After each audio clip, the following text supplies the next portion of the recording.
Hey everyone, and welcome to today's video. So you can see we've got the crusty R53 behind us as part of our new project. So you would have seen on the channel, so there's a bit of a vlog video in terms of removing the engine, getting it cleaned up, etc.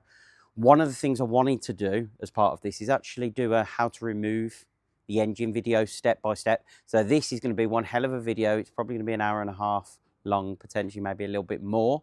But what I'm going to do is every step of the journey of removing the engine out of an R53. But what I'm going to try and do is show me actually doing it, but also going back retrospectively once the engine's out and showing you a little bit more of a close-up in terms of the little tricky bits to get to him with a camera. Actually, once the engine's out, we can then go back and go, and these were the bolts that you were trying to get out, etc. So hopefully it's a bit easier to follow because you can see actually what it looks like in a bit more light. Okay, so in terms of actually what tools you'll need to do the job, so I've got a really simple set of tools. I've got my impact gun, my Ryobi impact gun that I use on a lot of my jobs. I've got a sort of DIY Halfords kit, so it's got all the sort of the spanners, the sockets, etc. that you'll need, and the wrenches to be able to work on the engine. Other than that, the only special equipment that I have got is an engine hoist, so you can actually lift that engine out safely. So you can hire those or you can buy them online. It's entirely up to you. If you think you're going to get more use out of it, maybe buy one. If not, rent it or borrow one from a friend if they've got one. Other than that, I've only got like a big breaker bar on to hand because I know how crusty this car is underneath. So you'll see me probably using that on a few things. And probably a lump hammer was the other thing because, again, these cars are getting old. There's going to be rust. There's going to be things that are seized that you may need to just put a bit of impact through to get them off. When it comes to working on the car as well, make sure you get this car up in the air safely. So you can see I'm not using my quick jacks today. I've actually put it up with trolley jacks and put it on axle stands, and that's purely because I'm using the quick jacks for something else. I know you're not all lucky enough to have those. You can do this safely, but use proper solid trolley jacks and axle stands. Don't try and get under this car with the little sort of wind up jack that comes with the Mini in the boot, because they're just not safe for this sort of level of job. So ideally a couple of trolley jacks, but obviously follow what guidance you've seen in the past in terms of getting cars up in the air safely. I don't like to talk people through it because there's just so much danger in terms of a car dropping, etc. These are heavy things, so I just like to put that bit of caution. This is a job that you can do DIY, but do it safely. If you don't feel comfortable in doing this job, watch the video, and if you still don't, pay someone to do it. If you feel that you're comfortable and you know how to get the car safely up in the air, give it a go. Just have that air of caution in terms of you have to go under the engine to be able to disconnect things. You're going to use that engine hoist to be able to lift that engine out. That's a heavy engine. So again, seek advice if you just don't feel safe while doing it, and stop, step back, take a breather for 5 minutes and try and work out whether it's safe to carry on or not, because these are dangerous things to work on, especially when you get them up in the air. It's a lot of weight to come down, crashing down on you. So just please be safe in following this video. But hopefully, like me, if you've not done this before, it'll give you some confidence to give it a go. Worst case, you get part the way through and you might need to ask a friend to come over and give you some help in terms of following the video, or if they've done it before, to be able to get it out, the final steps. Because it is daunting taking the engine out. This is literally the first time I've done it on my own. I've had friends come around and help me take engines out in the past, but never literally all on my own. So we'll jump into the video now in terms of step by step how to remove that engine. Good luck, and we'll see you later. Okay, so first of all, we're going to start down in terms of getting the wheels off. So my car's already up in the air. Obviously you can get yours up in the air too. We've got to get these off here. So it's a 32mm. This is where you need a big breaker bar or an impact gun. You normally do this through the center of the wheel. Now I've had these off already, so I know they come off. But a little tip is leave the wheel on, take the center caps out, put this in so you've got the car sat on the floor. But you can see that's already out on mine. What we'll do, we'll just leave that on a little bit, and when we're ready, we'll give that a bit of a bash to push it through. What we then need to do, and this is all a bit stiff, is remove the bolt on the back of the tyre on end. So that's for your steering.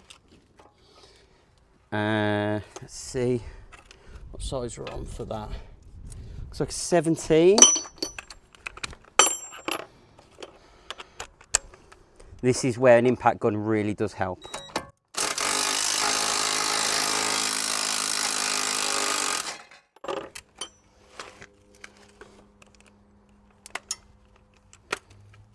And you want to keep hold of all your nuts and bolts. I'll bring the camera in a second. And then there's two, from memory, are 13mm bolts on the underside here. So there's 2 pins that go just to hold lower arm. Let me double check, are they 13s? Yeah, 13. So let's bring you in, show you what I'm doing. So what we've just undone, let's try and get as much in camera for you. So we've just undone the bolt on here.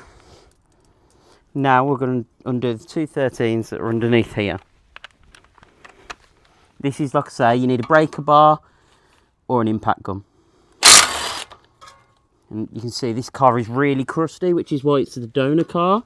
So a lot of this won't be used and can be recycled. Ooh. Someone put the wrong head in that?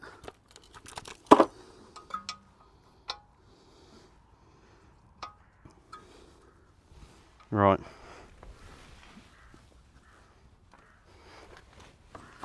So I said it's very crusty, this car. Let's put that 13mm on. We'll have to hammer that on.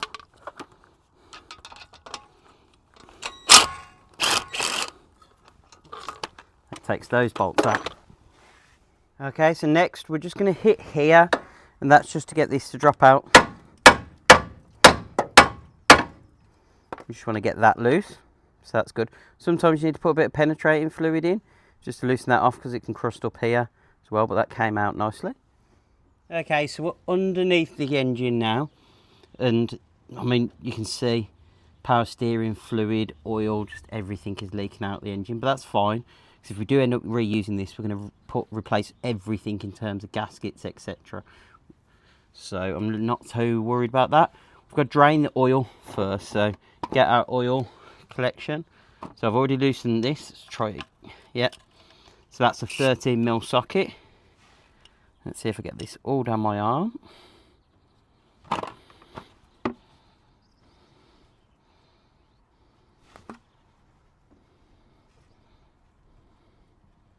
Now I understand the previous owner tried to get this to work, so they changed all the fluids, so I'm expecting the oil to actually not be too bad. So we'll just drain all of that out and just make sure you've got something underneath that just catches everything.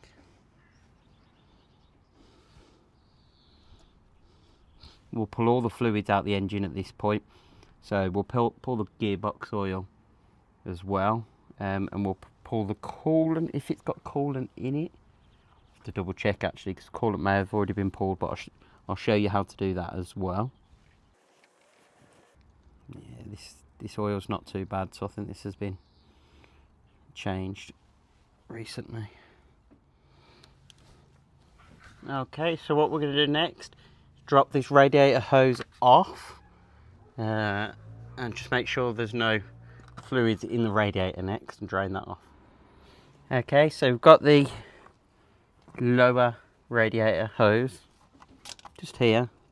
What I need to do is use a pair of pliers to lift that clip off all the way up, and then get ready to catch.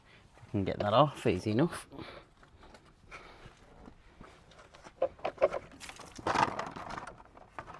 There's not much in terms of coolant in there at all. That's really empty. Now I'll take the cap off from up above and just double check that it's not holding any in. Nope, that's empty. So it looks like this was low on fluid, so again it could have had a coolant change, etc. Okay, what I have done as well is up the top is just undone the bleed screw here. That's just to allow any fluids to drop out through there as well, but I think this just didn't have any coolant in, because nothing is coming out, and that tank up top is empty as well, but trying to make sure that's all clear, because you'd have to do the same. Okay, so there's two things I need to just point out that I don't have to deal with, you guys will, is obviously removing the front end. So there's lots of videos on YouTube on how to remove the front bumper. There's a couple of bolts in the wheel arch underneath, and then a couple at the top, and then a couple underneath. Okay, so firstly we want to get this bolt out. So it's an 8mm socket that you need. You come up through underneath here, and just in your wheel arch there's a little hole. Now you rotate the wheels away into the car so you can get into that. Now I've loosened this bolt off. Might be worth me coming around the other side so I'm not in front of the camera. So you just loosen that off so that bolt comes out. So again, yours might take a bit longer because I've already undone that on this car. And a little bit of a tip for getting that out is to put some WD-40 or some sort of fluid in here just to loosen it off and let it drip through for a while before you try and undo it, because these get quite corroded. Okay, and again on this side we've got the same bolt, so we just undo that by coming through the wheel well. So that comes out. Okay, that's 2 out now. Okay, because the car's on the floor it's difficult to show you, but basically along the underside of the bumper are a number of screws or bolts. Now mine seems to have a mixture, so I think this bumper's been off, but just get underneath and you'll see a row of them just underneath this black bit. There's around 5 or 6. Get all those removed next.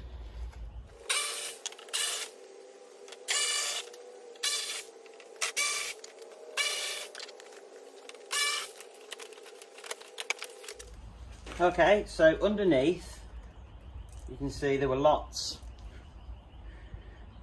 of these screws, so they're just posi screws.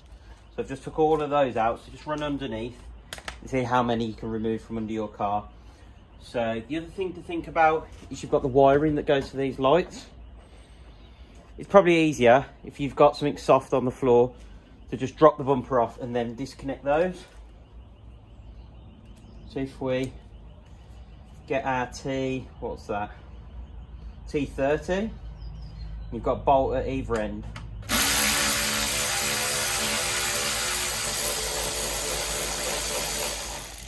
That's one. And then there's another bolt this end.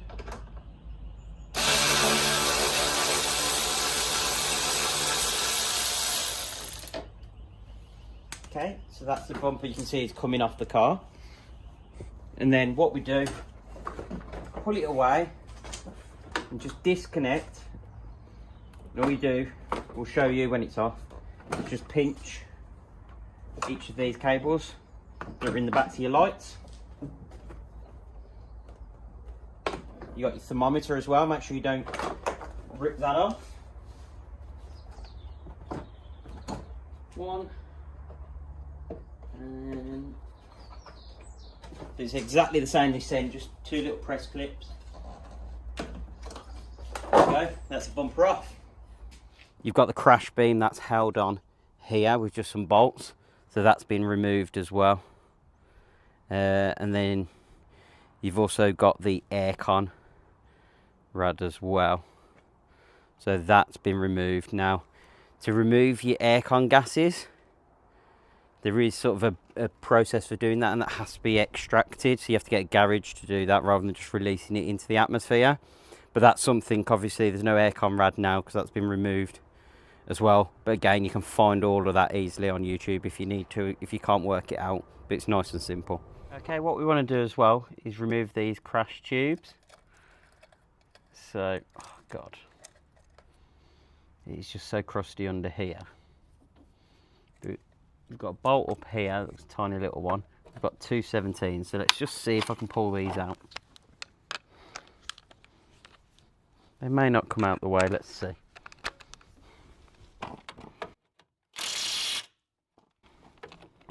Right, maybe they're not 17s. 16s.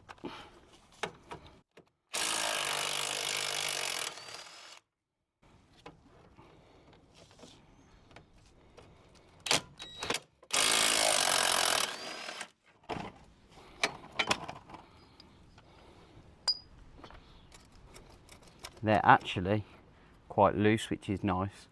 So we need to try and get this tiny little one out. Is that 10?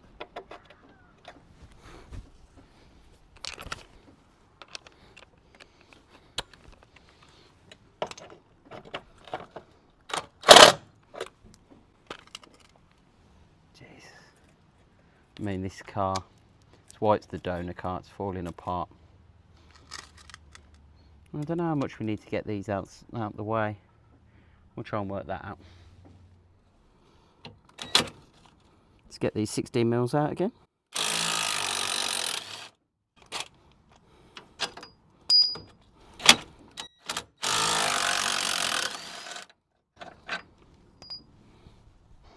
You can see on mine the wheel arch liners are also out. They're easy. Once you've got the wheels off, there's just some plastic screws, then one metal screw at the back and one metal screw at the top. They pull out as well. Just come into the wheel arch. You've got a metal screw there. You've got these like plastic screw clips. Another metal one up there that tends to be a little bit difficult. We're going to take this entire wheel arch liner out. Now you might only need to get this half out and bend it out the way, but we'll have a look. Okay, so first of all, let's try this one. These tend to corrode, actually. That one seems easy enough to get out. I think it's the one up here that tends to be worse to take out. So we've got that. Then we've got this plastic one. You see that? Let's bring the camera around. Okay, this plastic one here. Now sometimes, just take it gently. You can see you want that centre section to spin, but not the outer. Once that centre section is out enough, that'll come out. Now we've got that, bringing that in, and you think, right, so there's a plastic clip under here. If I bring the camera, you can see, just got another one of those just here in the bottom of the side skirt. So let's see if that one comes out as easy. Yep.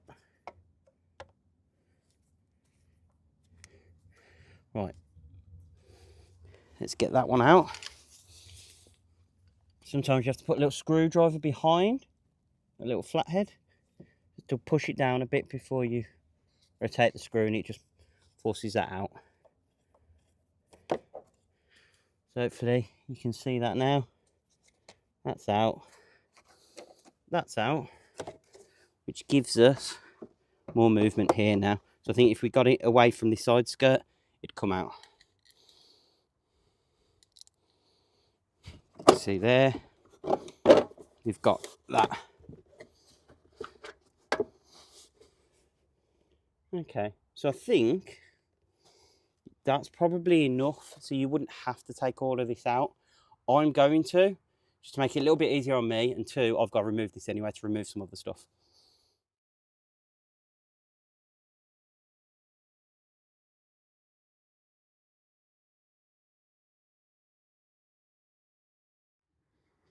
Okay, and there is just another one of those plastic screws just here that I missed earlier. And that looks like it's coming out.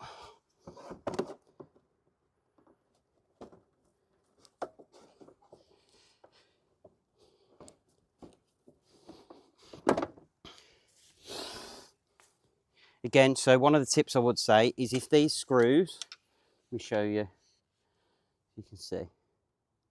Okay, so if these screws here, any of these sort of plastic headed ones, stop coming out, you can actually just break the head off and poke the middle of the screw in. So what I do, just this trim remove tool, you would have seen it on the time lapse for the others. Sorry, I know the back of my head is in the way at the moment. But if you get that behind it, just snap the head off, you can push those in. Okay, let's get the grass off. And just find the head of the screw and poke it in. And then it should come out, hopefully. Sometimes, again, I know people are going to say I'm forceful, but sometimes these screws and clips, just with the age, just break. It's not always. So on the other side, they all came out easily. This side, for some reason, just wants to fight me, which is fine. There we go. That should be it. That's got it. That's that out.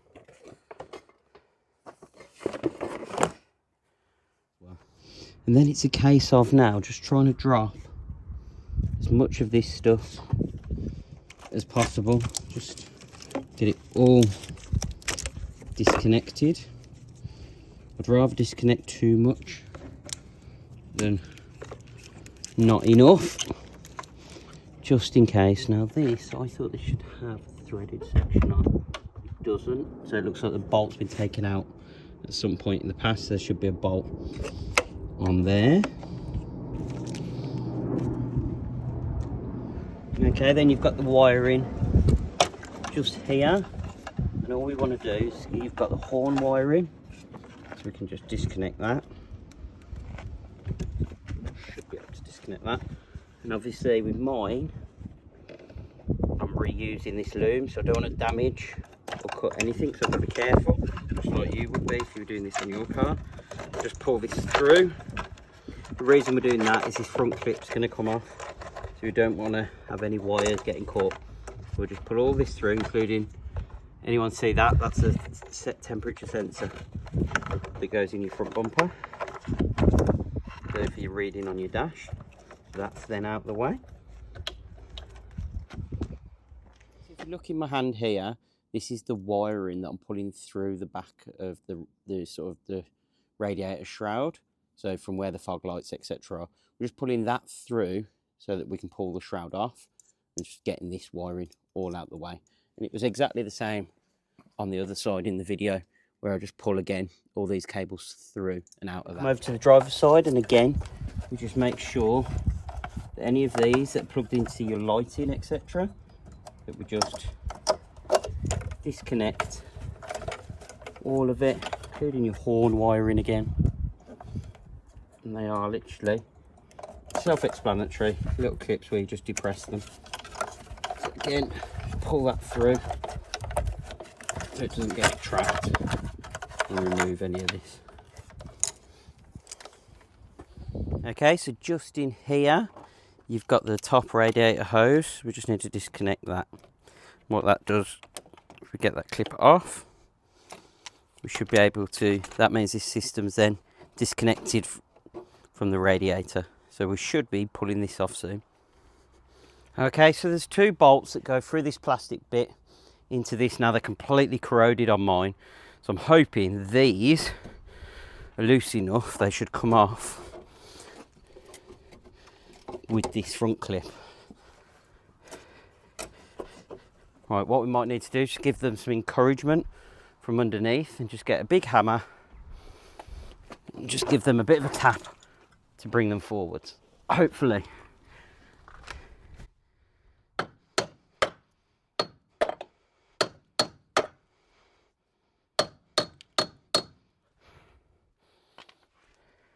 Again, this is so corroded. They are moving. My face, honestly, I think I need to wear goggles with this car for everything. So whenever I hit it, just more dust and rust comes out of it. Right, we're nearly there now.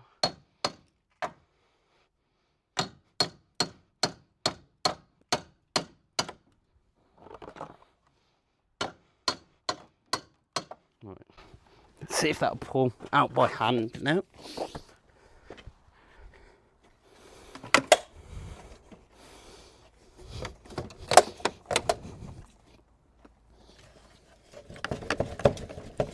Okay, so it's just jiggling, there's nothing connected power wise or water wise, so it's just, oh, one light we forgot to unplug,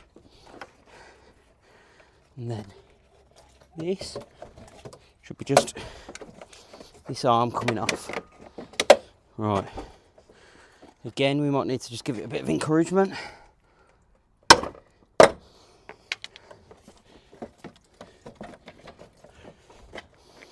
This is where sometimes you could do with a second pair of hands.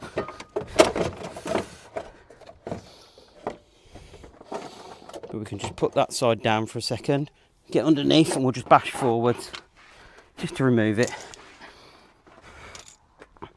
Not the best way, but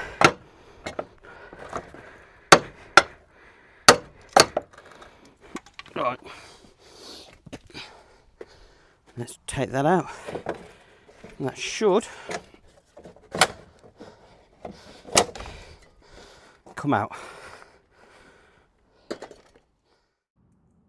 Okay, so you can see we've got the gearbox oil that we need to drain. So we're just putting a hex head into there and loosening off the drain bolt. So it's just on the back of the gearbox.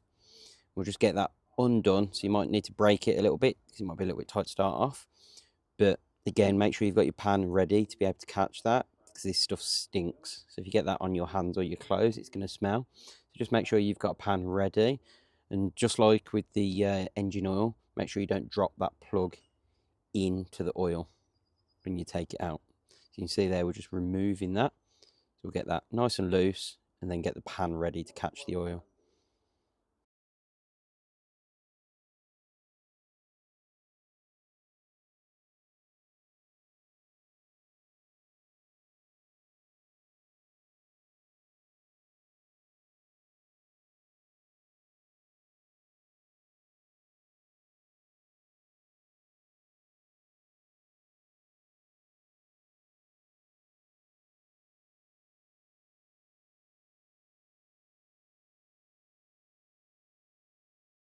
Okay, so while that gearbox oil is draining, let's get this removed.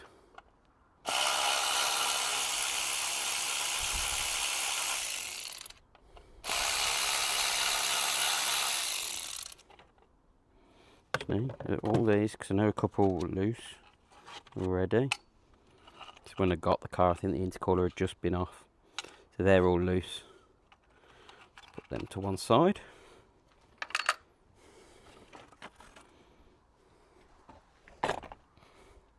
Okay, next, intercooler.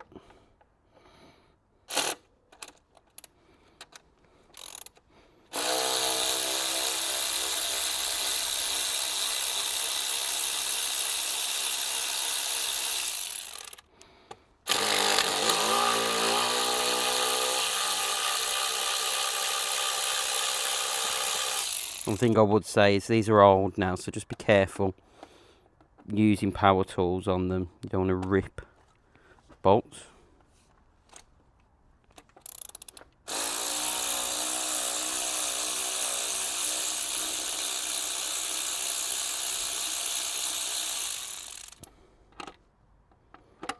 I'll come back to that one. It's because I'm doing it one-handed. I don't want to risk damaging anything.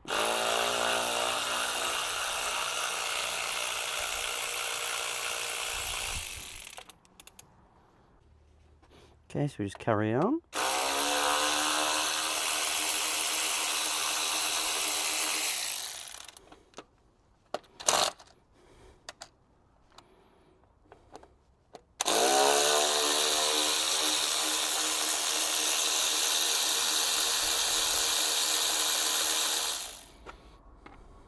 Okay, so we'll just go back, and off camera I've just loosened these off by hand with the ratchet, manual ratchet, just to make sure they're done safely and we don't rip them.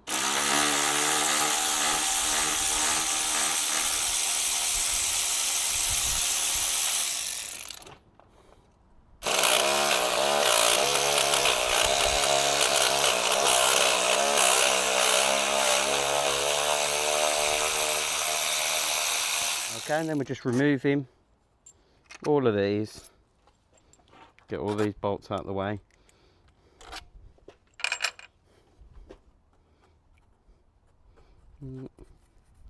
So these here are corroded on mine. You can see it's all white corrosion, so I might just give those a little bit of a tap with a hammer just to loosen them off a little bit, because they should come out nicely like that. But you can see all of mine are just that bit corroded and just need loosening off. So I think what I'll probably do is drop these little bolts out.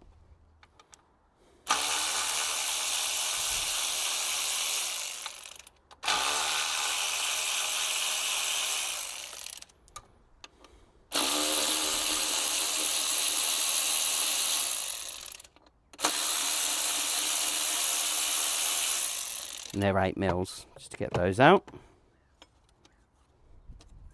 Just makes things a little bit easier getting those brackets out of the way. You don't have to remove them, I don't think, but it's just easier. Okay, and all we need to do is then lift that intercooler. So I'll loosen those off just with a little bit of a hammer. Hopefully yours won't be as corroded as mine. Just looking in there, there is a bit of oil. You do get blowback. I don't know if it's blowback, I don't know what the technical term is, but you do get oil in there. So it's not the worst case, it's not panic stations if you see oil in your intercooler horns, but something just to be aware of. You don't want excesses going through. So and that's what a catch can should hopefully stop. Okay, so we'll just disconnect these down here. Should be another clip under there. Pull that out.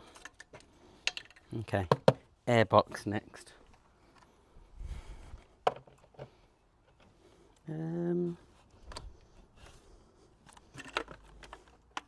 Right, take this off first. It's been a while since I've taken an airbox out.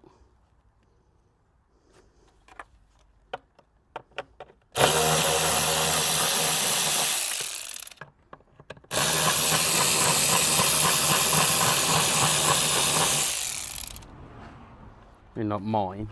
If you look, these rubbers just absolutely perished. I'll just tear that off.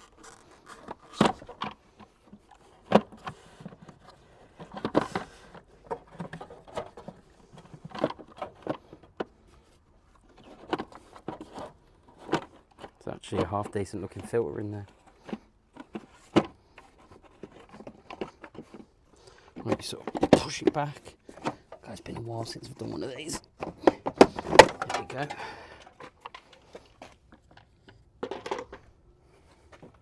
That's actually new-ish filter. Okay, so you wouldn't need to be as brutal as that.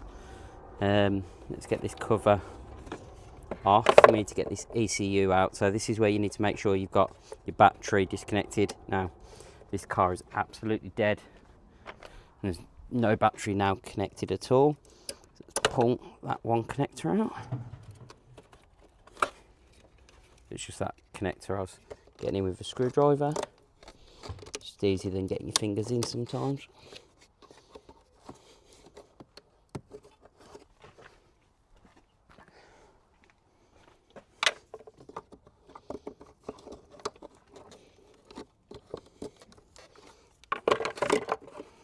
Okay, that's that disconnected. Right, so I think that's another bolt there. I think it's a 10mm from memory.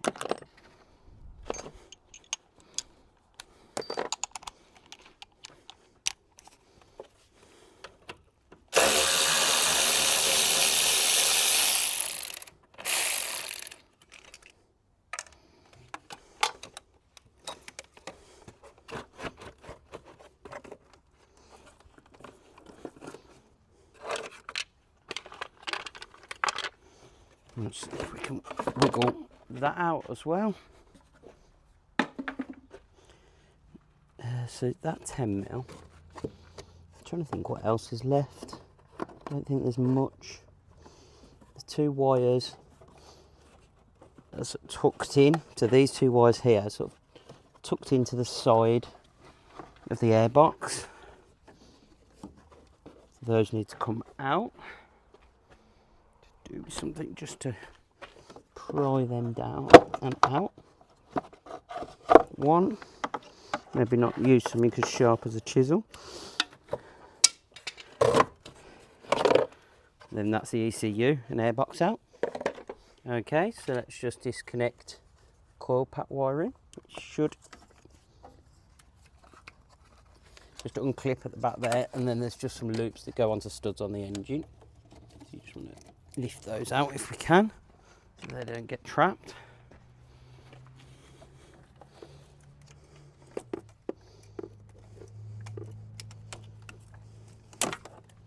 That's that off.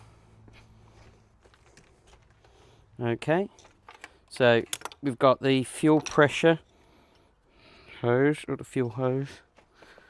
I've seen this come off really easily. Let's see. how easy it is to do.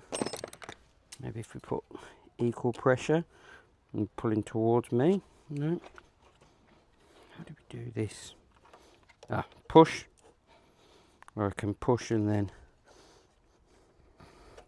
yep, and a little bit of fuel should come out, but I have a cloth to hand just in case. Let's tuck that up. Right, so it's leaking a bit of fuel. So we'll put a rag just to catch that, and we'll clear that rag away so we've not got that fuel sitting there. We've got this down here. And again, what we do is pinch that. So just pinch that, disconnect that, took that up and out the way. Okay, so when we were looking at the fuel line there, all we were doing is pushing this back. So you can see we've got that movement to push it in. Once you push that in, you can pull that off the fuel rail. So if we look, it's just this part here. It's hooked over the top of that. So you literally pull that rubber or plastic bit back in, and then you can pop that line off. And you just get a rag under there just to make sure any fuel that's dripping out you catch. Okay, so what we're just looking at now is just this. So on the side of the engine here, you have to pull the little red tab towards the back of the engine bay, and then you can pinch and hopefully disconnect this clip. Now, I've got some snips just in here because there's a cable tie.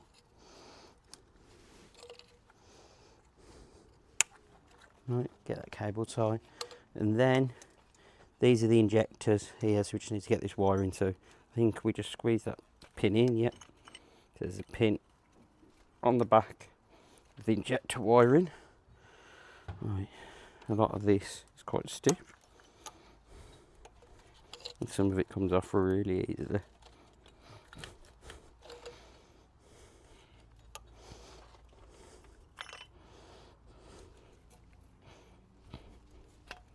One. And this one's a bit fiddly. Let's see if we can wiggle him off. There we go. Then we should be able to get this bit of the loom off. What we'd connect it. Okay.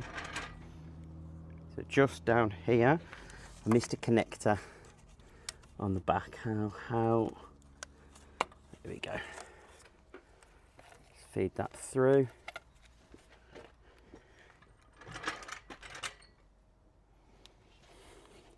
That should be that. Let's pull that. That gets that bit of loom out the way. Okay, so we're just going to work on some of these connections but down by the throttle body now. So can we get the Jubilee clip off easy enough? It's going to be tight. It's a little bit difficult. Let's see what we can disconnect down here. So we should be able to squeeze on the top of there. There we go. Get that out. That's disconnected. What else we got down here? Jubilee, I don't know whether I'm going to get to that, but I don't need to get this out of the way. You would just need to, there's just a Jubilee clip holding this to the throttle body. You'd need to undo that, but I don't think I need to on mine. Right. And let's just bring you in. Just all this mess down here. See if we can do that. So that's for the sensor on the manifold. Right. Again, so anything on the engine, the loom is obviously coming off, it's being disconnected. So all these sort of cables we've got hanging about ultimately need to be away from the engine. And you can see here we've got this metal piece, metal bracket. Let's just zoom in for you, camera to focus. So we've got this metal bracket here. You can see there's just a little plastic nodule that's holding all these wires to this part of the engine. It looks like that's just cable tied through. So let's see if we can snip that just to help get those out the way for now. Yeah. And then there's two wires. If we look, get this out of the way. See these two wires that are coming off? They're the ones we disconnected at the front when we took the intercooler off. So we may need to just wiggle those through.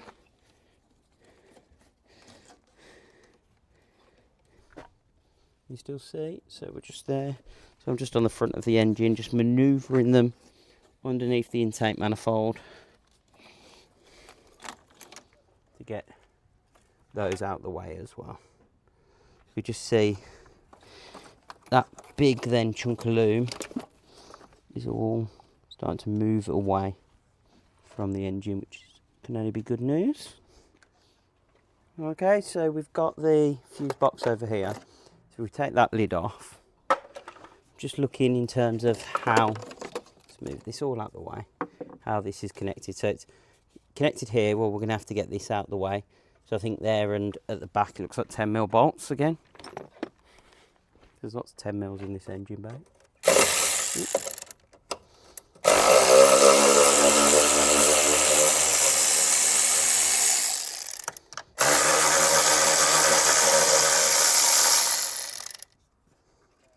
I think one of the best things to do, because I'm ending up with a big pile, is to actually put these bolts back where you can. You don't lose those. Okay, and just in your fuse box, just depress that, pull that out as well. What I'm looking for is I'm just following all these bits. So you can see here, we've got that earth that will need to come out as well. That can come in because these will stay with the engine. Well, just drop this off. So this is a 10mm.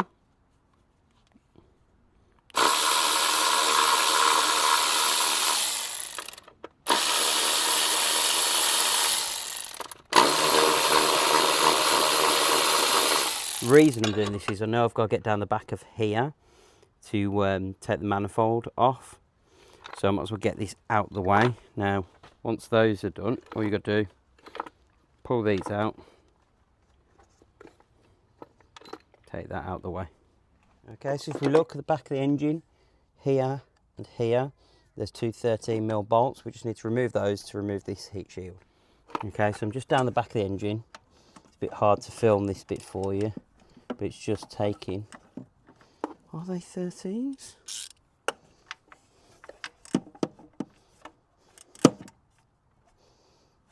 No, maybe they're 12s. Let's try 12. No, 12 doesn't fit, so I'm going to get a direct fit 13. Just have one of those in here, a short one. So make sure. Not got any issues removing that. We don't want to round any bolts off.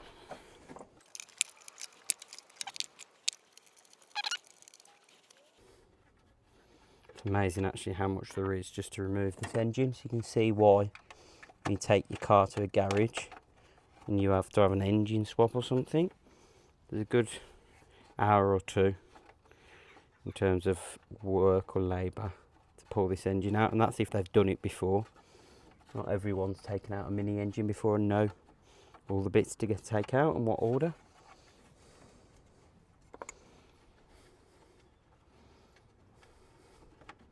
Okay, so that's those two out. And what we'll do, we'll just see if we can manoeuvre this heat shield out.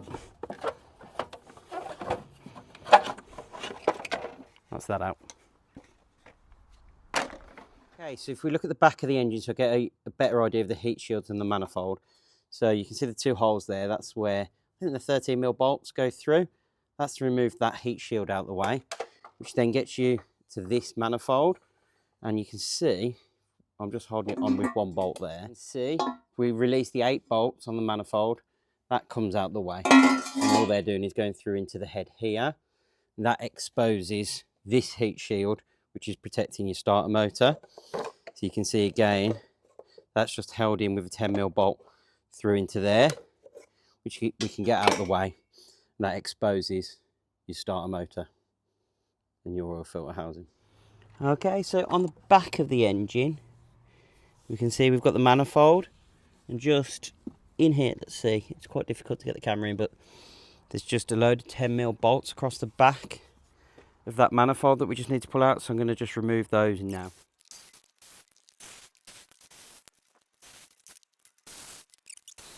And that's the manifold. Then all it'll do, it'll only drop maybe a couple of inches or so away, but it just means it's disconnected if you've still got your exhaust on. So when you pull your engine out, it won't interfere with and hold the engine back in. Okay, the other thing I haven't mentioned is just this connection here. So if you see there's that white bit there, literally push on that and that will come out as well. So that's something not to forget. Okay, so we're just down here.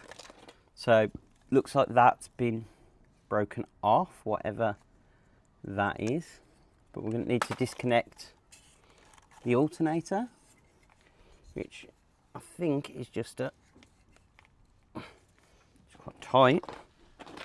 I'm sure it should just be a compress and pull job. Yep. There we go. Right. And we've just got a 10mm by looks fit on here. This actually looks like it's a brand new one. So I think maybe Ollie replaced that at some point. Okay, and on the back of the alternator you can see this is the wire I'm disconnecting, and here's the bolt that I'm also disconnecting to be able to disconnect that line across the front. That is really new. And all you do, you've got the crank position sensor, I think that's what this is. Again, everything's just so crusty. Like if we do use this engine, I can't wait to clean all of this off. Let's just try compressing that and giving it a wiggle. It's just there's that much gunk on a lot of this stuff. I'm interested to know how good this engine actually is.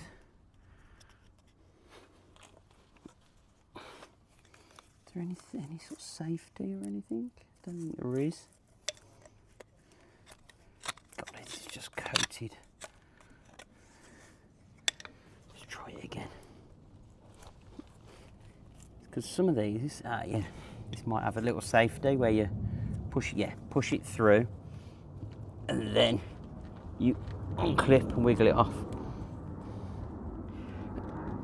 There we go. So it's just that red bit there.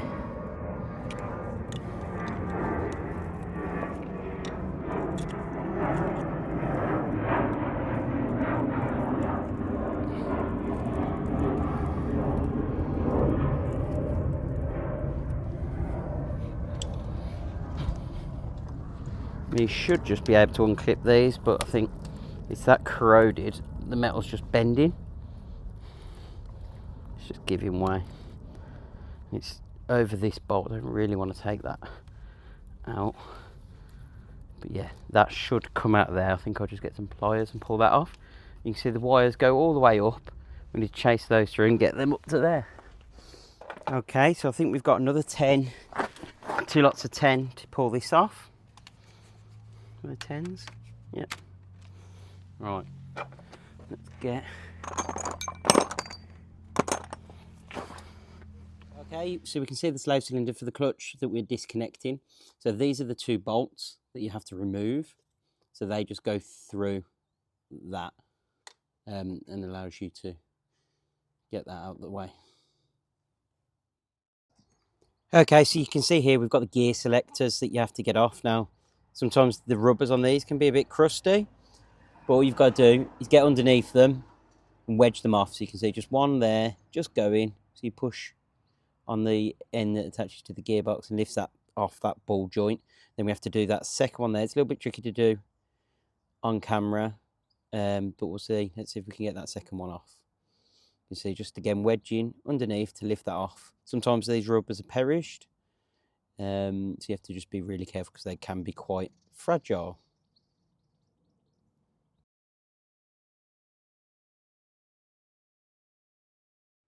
Okay, so you can see on the gear selectors, obviously we've just removed these top parts from the ball joint, but one of the things I missed on my original video that caused me an issue was this just here. So if you see these metal clips, when they're on the car, and I'll show you the bit on the gearbox that you have to do, but they're locked in and you have to squeeze these in play to the middle and then pull these gear selectors out, and it's the same for this one. So if we go over to the engine, I'll just show you on the back of the engine what I mean. It's in these plastic bits here. So those sit in there, and those metal clips I was just showing are wedged into there, so into this cutout section, just here and here. So all you do is pinch those together and lift those out. You have to do that as well, which I didn't cover in the main video, because that was one of the last things that stopped me from getting the engine out, as well as these pipes, which I'll explain in a minute. But these are what I missed, so make sure you don't forget to disconnect them, the gear select cables, from here and here. Okay, so I'm recording this audio retrospectively because the mic failed, and two, I just had problems here with the drive shafts. So I'll take the big bolt off and try and hit it through. Now I've not disconnected that lower suspension joint, so the two bolts that feed into the hub at the back. So I'm trying to work out how we can try and release it on the video, and it's not very successful. So my car is like ridiculously like crusty underneath, and that ball joint wouldn't separate, or that joint wouldn't separate at the bottom. So I'll probably attempt to get the bigger bolt off and see if we can separate it at that point rather than the two little bolts. But yeah, we just had an absolute nightmare trying to get this passenger drive shaft out. So there are plenty of videos on YouTube how to do that properly, because unfortunately on both sides it just failed because everything was so corroded. Like, I'm sort of talking here about the fact I've got to try and bash that off, and we'll show you that in the next clip.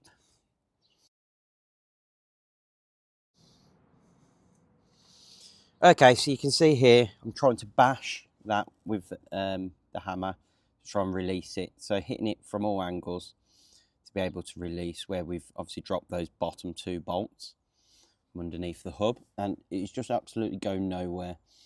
I try again separating it, but there's not really anything to do with the pry bar in there, and I'm sure there's lots of good ways on YouTube on how to remove this. So again, please look up a video in terms of removing drive shafts on a Mini R53 or an R50. It'll be the same process on both, and hopefully you'll be able to follow that and find that a little bit easier.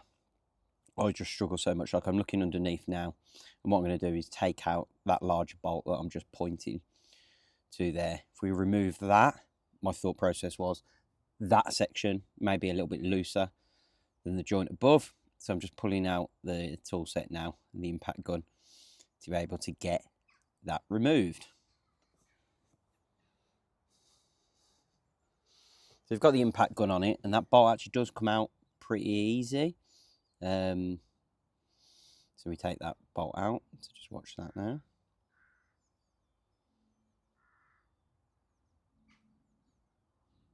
So it's 18 mil, looking at that bolt to remove that, and that's sort of like a second option if removing the first two bolts don't work. And what hopefully will happen on your car is once you release this bolt and then you tap that suspension arm from the front, back, top, whichever angle, it should hopefully loosen that. And I'm sure there's probably a proper tool to be able to do that, but I just didn't have it to hand at that point.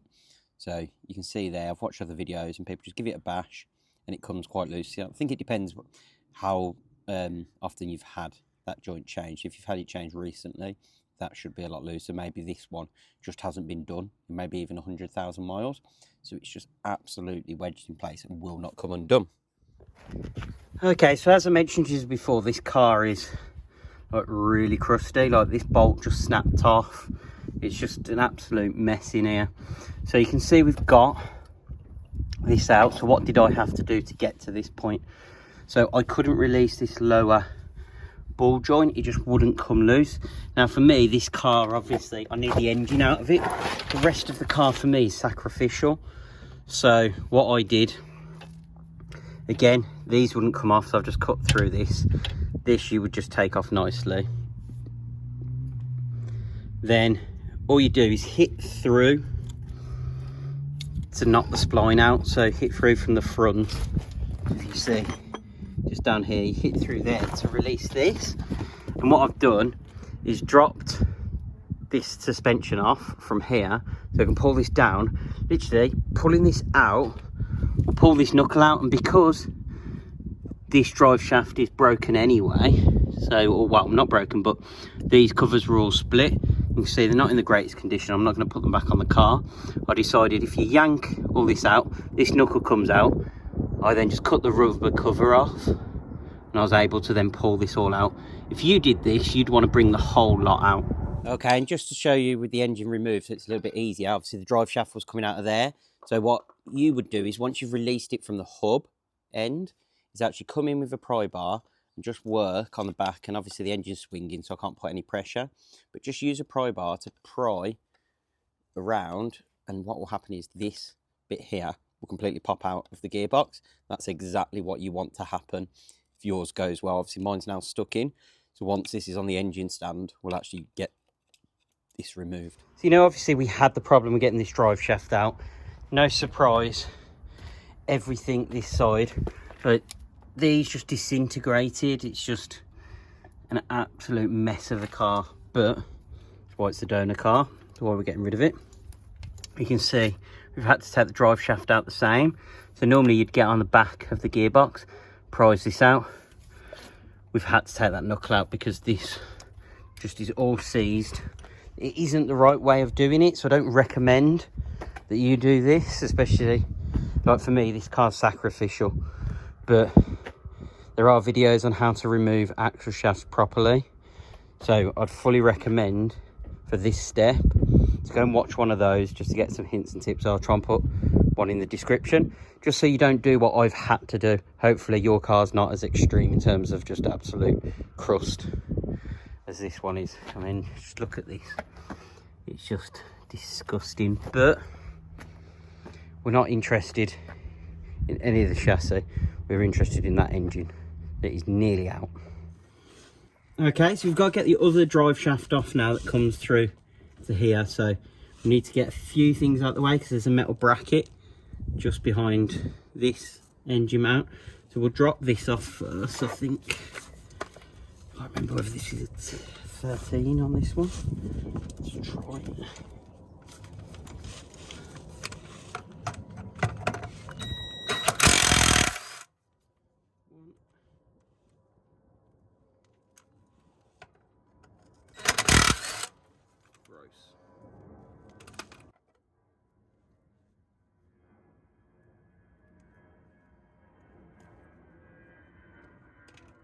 Okay, so we can see now where the drive shaft goes into this side of the gearbox. So next, if we just swivel the camera around slightly, you should be able to see this lower engine mount now. I assume this should be coming off. That's quite a bit bigger in terms of bolts. It's going to have to come off anyway for the engine to come out. So it's a 17. Yeah, so that's a 17. Pull that out next.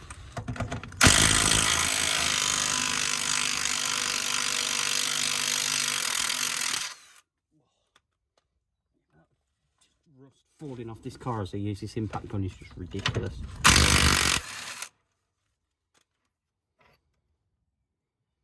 Not too bad.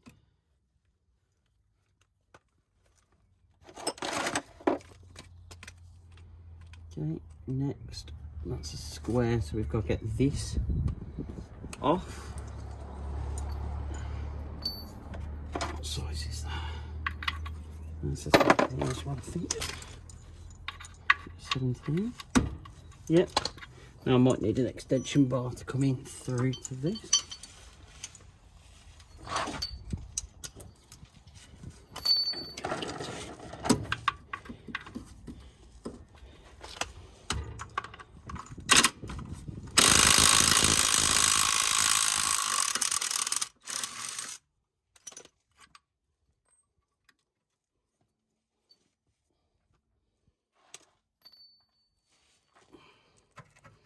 Okay, and you can see now, because this stops the engine movement front to back, that's now out. Can we get that out? What I'm going to do is we'll just drop this out the way while we're here.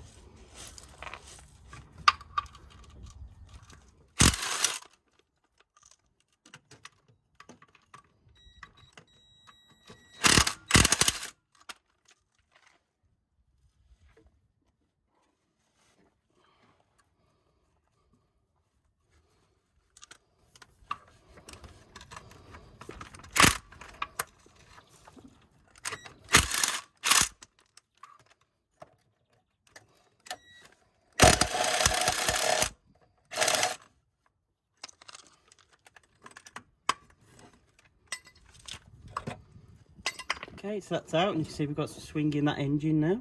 So that's held in with the upper engine mount. When I said the donor car was crusty, I was not kidding. Look at the state of that. Absolutely disgusting under here. Okay, so we're just working under the engine again on the back. It's just this drive shaft we're getting out. So there's this bracket here, the 13mm, so I've just broke this bolt. It wasn't that loose, although it wouldn't surprise me on this car. It's a state. So that's a 13mm. And if I remember rightly, there's another one above that we need to get to as well.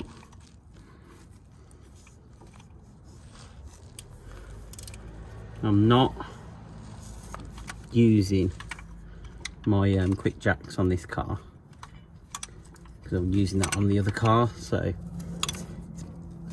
I'm working on less room than normally would. The car's up in the air on axle stands because it's going to live on those now until it goes.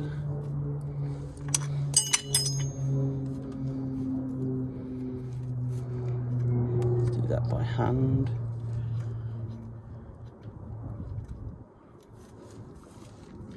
I mean, I don't think we're a million miles off, so while we're under here as well, we'll want to come up and disconnect the power cables off the back of the starter motor. And I think that is a 13mm and a 10mm nut on the back holding some spade connectors on, so we'll have to get those out as well. Okay, so we've got right here in front of us, we took the 2 bolts out earlier for the drive shaft. There is the other side of this at the top, a 3rd bolt that you can't see from this angle. So you'll have to go up and over the top to get to that. So you need some sort of ratchet spanner. There's another 13 on this particular piece here. So actually, if you move the torch, you go up. So hard to show you. But up and over the other side of this bit here. So I'm going to do that next. Okay, so just on that drive shaft bracket where we did the 2 bolts, we can see the other side there's just one more right there holding this loop bracket around the drive shaft on. So we'll just undo that. The spanner, it should be a 13mm. Okay, so now the engine's off the car again. You can see this bracket I'm trying to remove. So this is what holds the drive shaft onto the back of the engine. So there's a bolt there, and the one we're struggling to see on the car is just up in there. You've got to remove those 3 to be able to pull this drive shaft out. And again, we just put something in between here to wedge it out and push it that way once we've got that done and once we've got it disconnected from the hub at this end. So again, this is stuck on from my car's perspective, but once we're on the engine stand, we'll get this out the way. Okay, so we're working at the top of the engine now. So if we just come in, if we get the torch in, see that 10mm bolt? Let's get the camera to focus, it's a bit tricky. But on the heat shield underneath the manifold, that 10mm bolt there, we're going to undo that next. That gets, try and zoom out a bit for you. There we go. So this heat shield underneath covers the starter motor. So my exhaust is still connected, so the manifold's in the way, but I should be able to get that 10mm out, maneuver that cover off just to get to the starter motor, just to take the 10mm and 13mm bolt off the back of that. This heat shield, which is protecting your starter motor, so you can see again, that's just held in with a 10mm bolt through into there, which we can get out of the way, and that exposes your starter motor and your oil filter housing. Just to the right of the picture there, you can see a 13mm and a 10mm on the right hand side on the back. Focus on the back of the starter motor. So I'm going to just undo those 2 next, and then that should be the connectors on the back of the engine door. Okay, so obviously in the video we're coming from above, but you can see here on the end these 2 loose bolts. These are the 10mm and the 13mm that we have to disconnect to be able to get the wiring off. Now, the wiring is also cable tied to the starter motor, so you want to try and nip that cable tie if you can as well while you're down the back of there, so that it doesn't get caught and stay attached to the starter motor. Okay, so we're under the engine again. We've got power steering pump connectors for this one. See if we can get that off.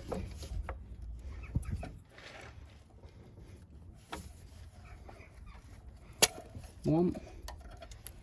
This is the cable obviously from the power steering fan that we took off earlier. Now, right, there's this big one on top. I'm told that's just on pressure fit. How does that come off?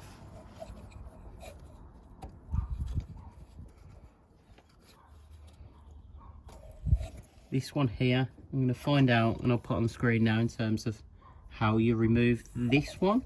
I think it's just pull, but let me check. Things are so much easier when obviously the engine's out the way and I can show you. So this was the small connector at the front that unfortunately was damaged on mine. That's fine because I think I've got a spare pump. And then this was the larger connector. This was much harder to get out. You've got to basically compress to be able to clear these. But you can see there, that's where they're situated sort of on top. So you're sort of working from underneath the engine and you're coming up, you're trying to flick this off and then trying to get to that as well. So a little bit tricky, hence it'd be easier to show you while it's off the car. Okay, so if you see, this is where there's a bundle of cables and this is the power steering pump. The big cable that goes into that and the two little ones are just cable tied in. So I need to pull that big one out. I forgot to do that earlier. And then just pull those two cable ties. And that looks to be everything. Okay, so if we just come in on the wheel arch on the driver's side in the UK, you can see that it's a bit difficult to get the camera in. You can see here, we've got two pipes run to the oil cooler. So these have coolant in them. So I've got a bucket underneath and there's clips. You need to just depress to release these. Okay, so one of the things I missed removing the engine the first time round was this connector here. So you can see there's two hoses here. Now they're bolted on and bolted through here. So if you can get to these bolts to get them undone from the back of the engine, you could literally drop this out. It will drop it off this bracket and disconnect. So from the driver's side wheel arch, disconnect these pipes. Again, I was limited on time and space, but you could squeeze these, remove these from the oil cooler, so you wouldn't have to cut them. I've got brand new hoses going on, so I wasn't too worried about cutting them, but if you want to keep all of your hoses, you could squeeze them off at this end, disconnect this bolt from the top, and then what will happen here is these will remain on the car, with the car. So if we go over to the engine bay, you can see these were basically connected. I think it was these two. I think they were connected to. So those pipes would stay with the car, which is what you want, rather than being a bit more destructive like I was and just cutting the cables. Because you can see I wasn't sure what I needed to disconnect, so I didn't realise there were these bolts here holding this in place. So I think if you drop this out from above, you can leave these pipes attached to the car. You don't need to be anywhere near as destructive as I've been. Okay, so next, we're just dropping this thermostat housing off. Just need a 10mm ratchet. We'll get that off.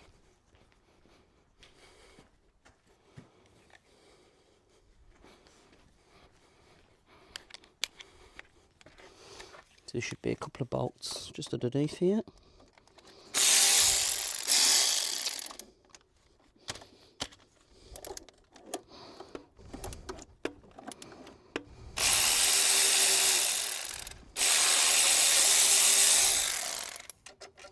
One.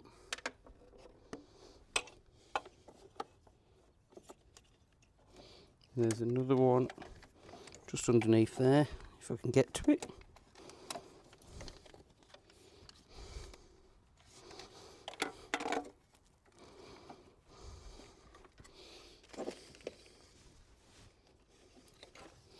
Right, what's this here?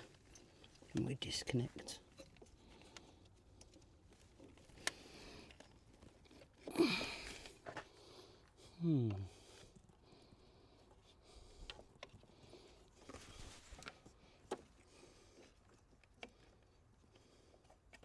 Nope. Let's work that out. Okay, so I'm having issues getting to the bolt under here, so I'm going to take this off because it looks like this is in the way. So, just soaking everything just in case.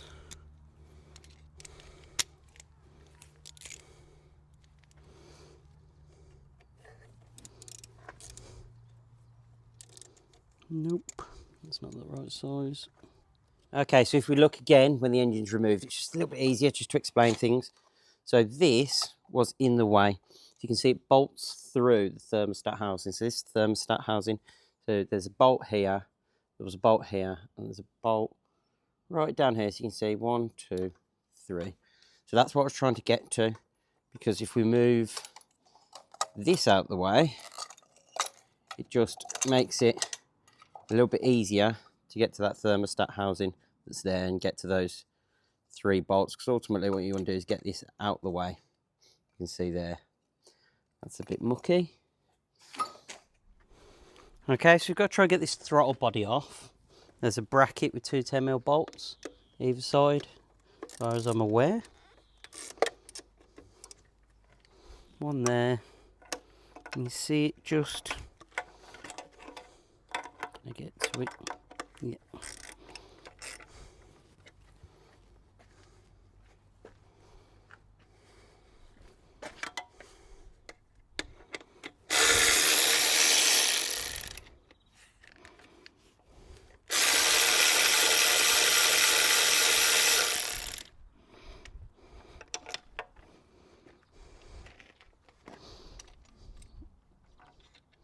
That one out.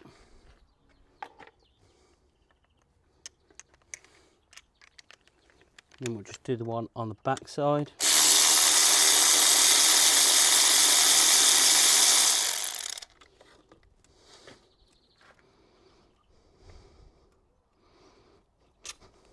Two out. Okay, and then there's just a bolt in here and a bolt there, so there's 4 in total on the throttle body, all 10mm.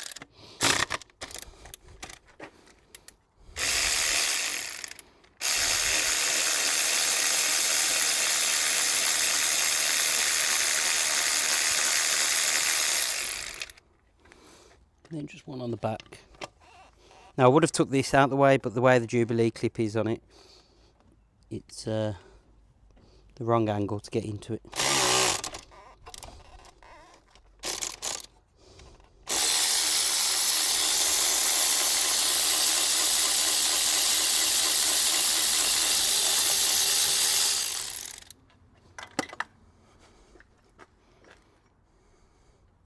Okay, let's get those out.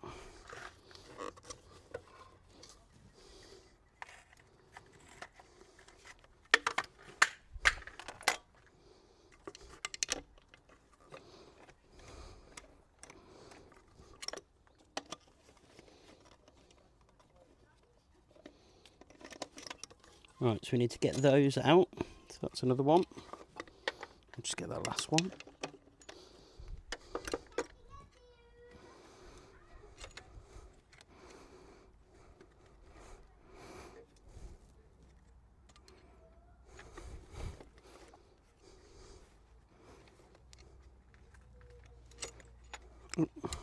It's very fiddly. That's that one out.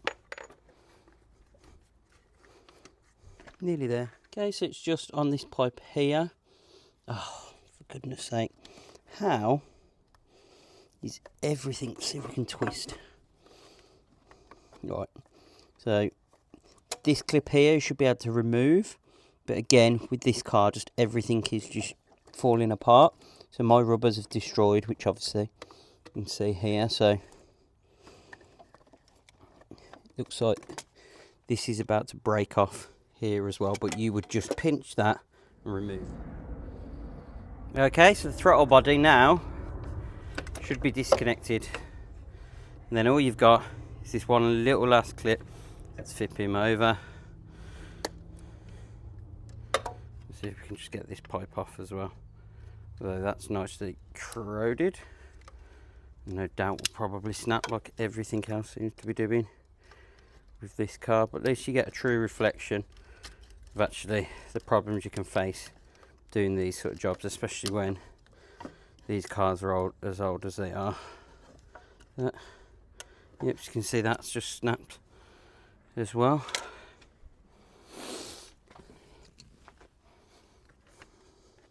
I don't even know.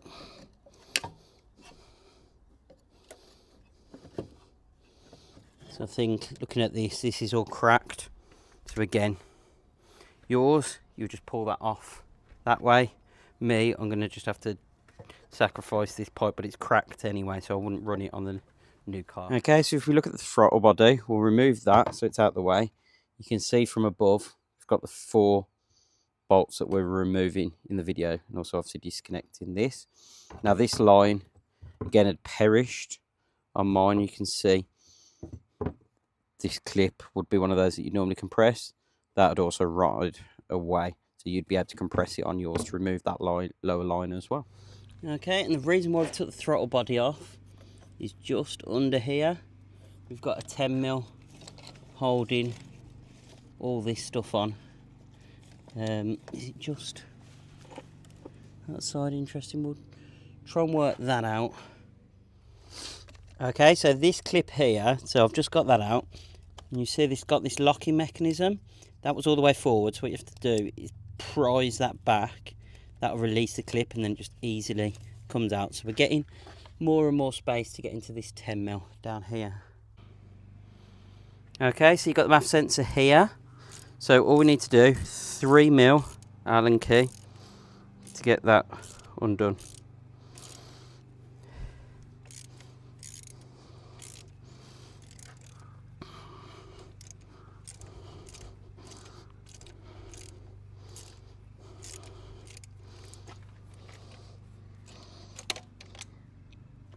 Don't drop yours down there, but we've got to take this other side off as well.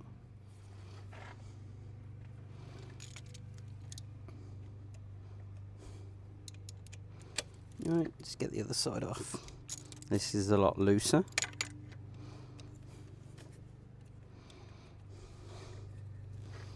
I'm going to put my magnet there just so I don't lose these tiny little bolts.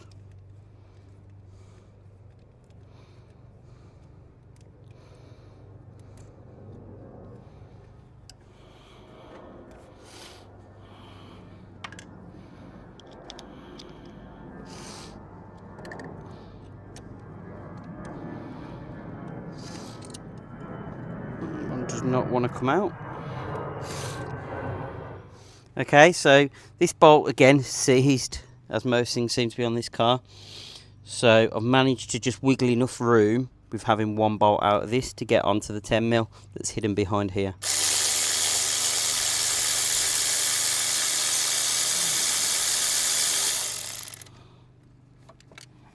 And that's that out. Okay, now there is one more 10mm, so literally at the top here, there's 3 bolts holding it on, 3 10mm.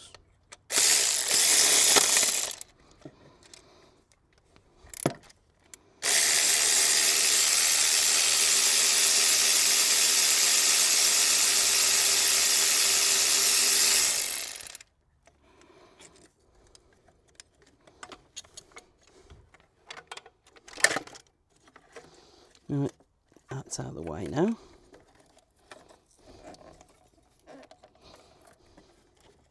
Get your thermostat, that's definitely seen better days. So all of that, when this engine out, it's all going to get a clean up. So we should be able to make this all nice and fresh.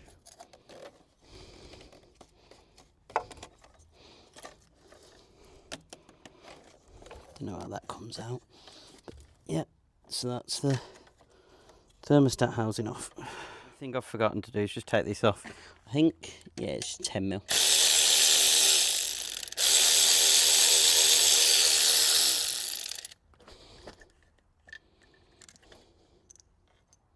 Okay, so another one we've got is just this 13mm. Is it 13? Just removing that.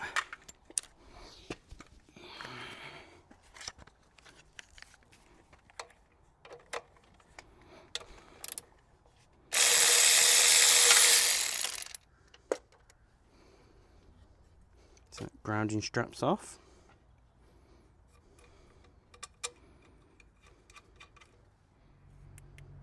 It's amazing the bits you find as you go through. So here there's a coolant line of some sort. Again, we just need to compress that clip and pull that off there, because that'll stay with the engine. That's obviously attached and will stay with the car. Okay, so we can see the engine is rocking. Everything is sort of disconnected under the car. This is where, for me, like you can see, this is why this is going to be the donor car. Look at the state of the brakes, suspension, like the suspension struts, the top mount's actually snapped off. The drive shafts have fallen to pieces. All the cut rubbers, everything were damaged on it. So this car, I mean, look, even just the brake lines there is just rust as hell. I mean, look at the pile of rust on the floor. Every time I hit this engine with an impact gun, that's what happens. But I'm hoping in the next 10 minutes, we should be pulling the engine. Hence why I wanted to get the camera out and just give you guys a bit of an update. Because as soon as this gets on an engine stand, we'll be able to dive into it, try and work out what's wrong with it. Okay, so you've seen obviously step by step in terms of everything we've done to disconnect. What I would say now is just take your torch around and just inspect everywhere. Go under the car, go around the engine, and just make sure that everything's disconnected that you think would be connected to the car. Now, obviously, once you start lifting the engine out, you may see some wires that are held on with cable ties, etc. So it's always good to have some snips, etc. just to hand, just to snip those cable ties off. But hopefully we are there in terms of pulling the engine out. So we're going to get the chains on and then get the hoist in. Okay, so when it comes to the chains, what we're going to do is drop a couple of the bolts out. So let's have a look. Get this loom out of the way a second. So we want to do one at the front and one back. So I think this bolt here and this bolt here. And then on the driver's side, again, take one out and loop the chains over that. So we'll do that now.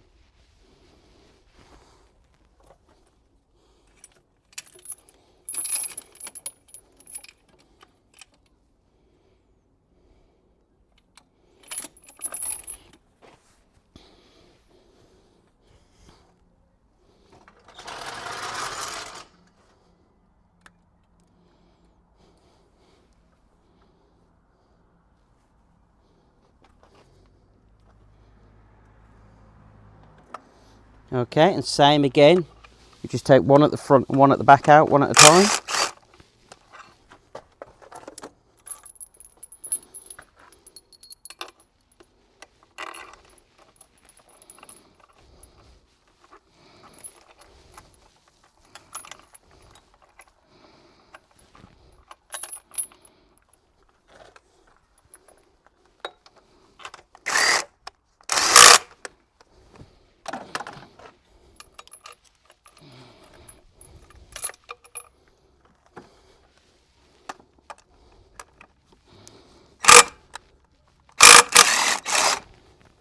Rear one out, and that remaining chain into the rear.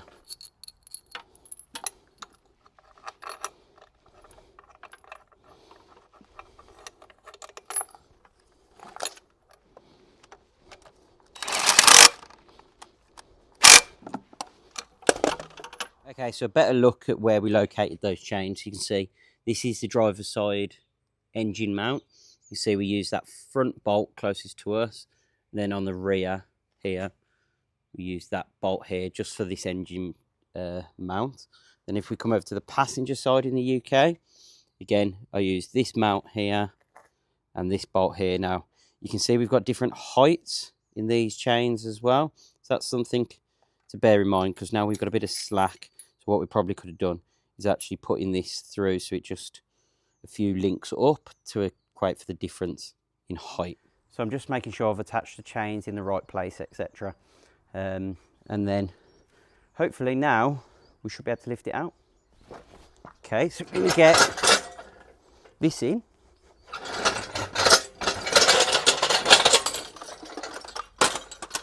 Hopefully don't crash like that.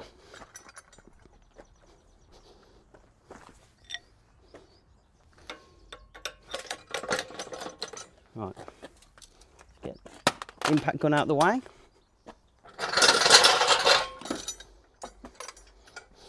Let's move the oil tray. We've got plenty of room.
Nope.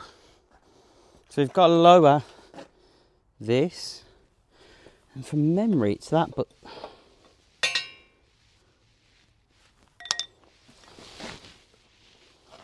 there's no other way, is there?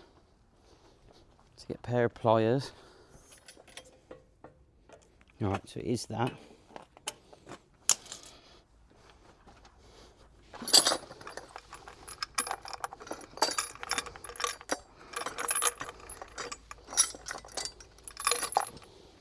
We'll just get those hooks on. This for me is the scariest bit. Well, I suppose actually lifting out will probably be the scariest bit. The bit up until now, the scariest bit.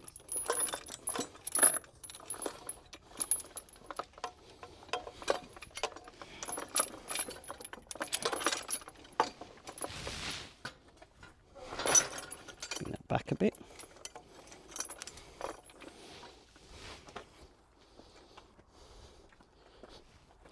And these are by no means instructions on how to lift the engine. Obviously,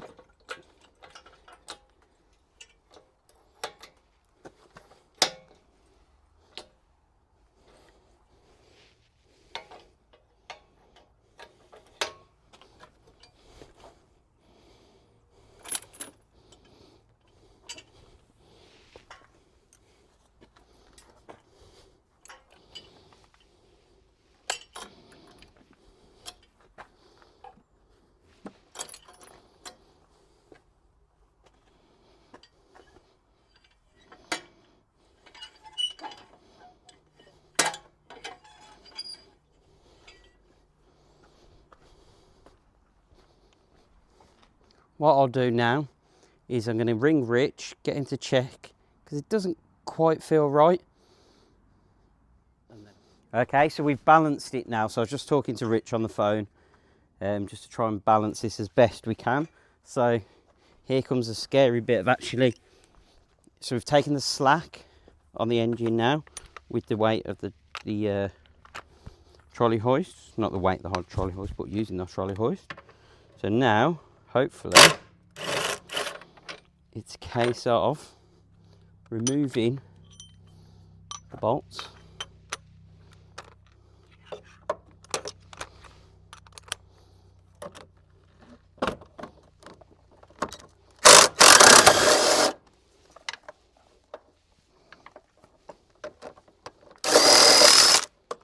Right, so that's that one out.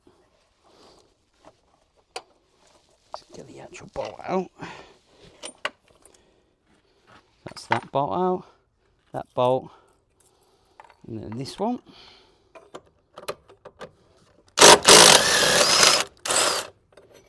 So you see the engine lifted then, so just keep an eye on things.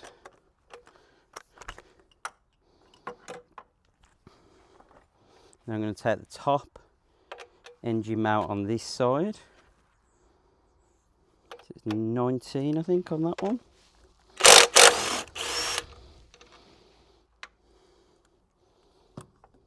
Right, so top engine mount bolt done this side. I am going to triple check everything. 1, 2, 3 gearbox mounts out. Should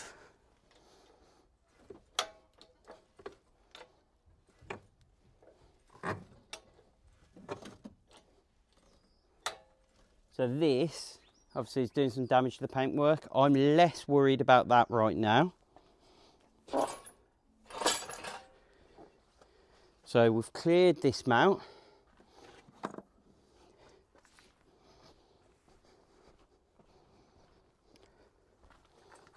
Right, we've got this. What I'm going to do is drop this out as well, just to get it out of the way more than anything.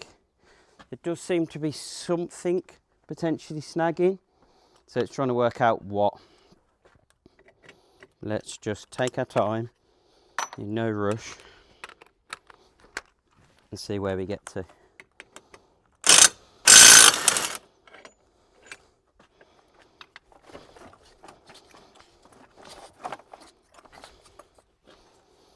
Put that down.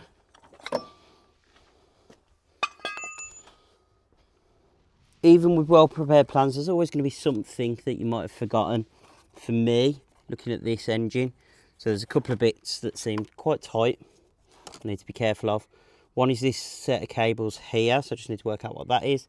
And also this line here that goes, I think, to the slave cylinder down the front. I've got to work out how we get that out, because that's hitting a hard line under there. So we'll just work that out now. Okay, so those two cables that we saw tight over the top of here. So you had one from the starter motor, that was cable tied on. So I mentioned that earlier in the video, but we need to cut those cable ties, and then that will release that cable so it's not tight over the top of here.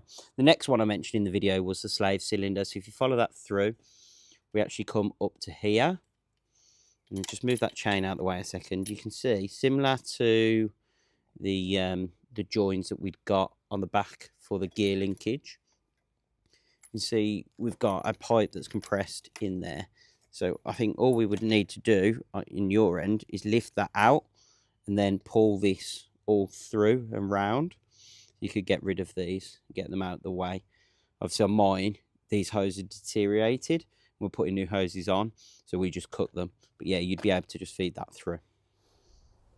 This is why I'm a big believer in just giving things a go.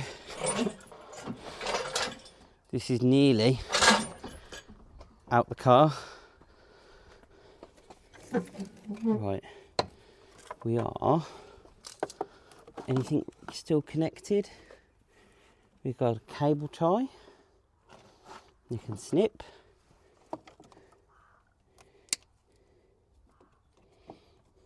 That's the thing I found across the back of this engine bay, is there's a lot just cable tied to the engine that has absolutely nothing to do with bits on the engine, but they are cable tied and in place.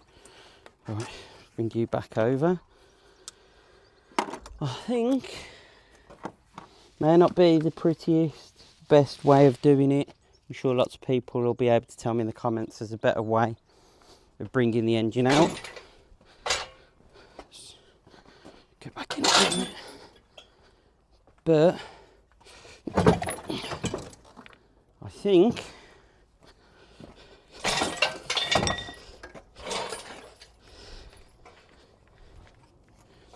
that's one engine out. Massive thank you to Rich Everett for guidance and just giving me the confidence to do that all those years ago to now. Okay, wow. So if you got to this point in the video, first of all, thank you for watching. Hopefully you do find it useful, the step-by-step. But if you're also at this point and you've just took your engine out following this, please post down below and reach out to me on social media, because I'd be interested to know how useful you guys find this and if it inspired you to actually remove your engine. And if you have, bloody well done, because it's scary.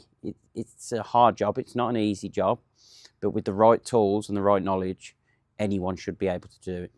Okay, so what's next in terms of the engine? So now it's out, you'll see future videos in terms of a tear down of this engine. So we're going to go through it top to bottom and try and work out what's wrong with it. Is it salvageable? And what checks you could do if you've got any issues with an engine once it's out.